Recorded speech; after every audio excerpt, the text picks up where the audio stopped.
I've been thinking about that a lot in terms of grappling with skills, and I think what's distinctive about history is the flexibility of its method. We're in my particular institution at the moment, we're under a vice-chancellor who loves the social sciences, and so we're hearing a lot about the social sciences. And in the end, I'm not a social scientist because I'm not satisfied with a kind of model-driven, theory-driven, single explanation thing. It's not a rich enough picture. And I think often our students find that as well, that as much as we tell them we're teaching them to think like historians, there's a room to think in a variety of ways as historians. We're the ultimate kind of predators of other people's method, but we don't become slaves to a particular approach. I think that students respond to that they will dabble in other things, but they get bored or unsatisfied with other methods. And what they really get from history is a sense that they can borrow from everywhere and make something coherent about that.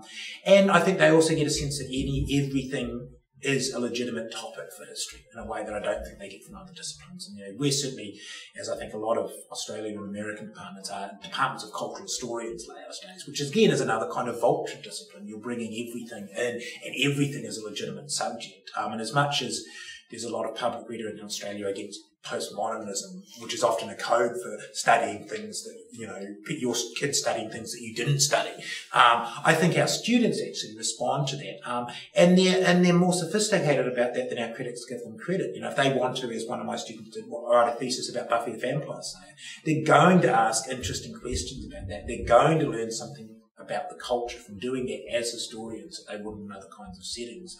And I think we often get a lot of dissatisfied English students because they want to study a cultural text to understand the culture as well as the text, and they don't get that sense of context and other things. So I think they can answer all the questions they want in history. They can get a sense of that bigger history. They're getting the context as well as the text. And they're being able to more directly connect that to whatever is going on in their lives and their society without being restricted by the other kinds of disciplines.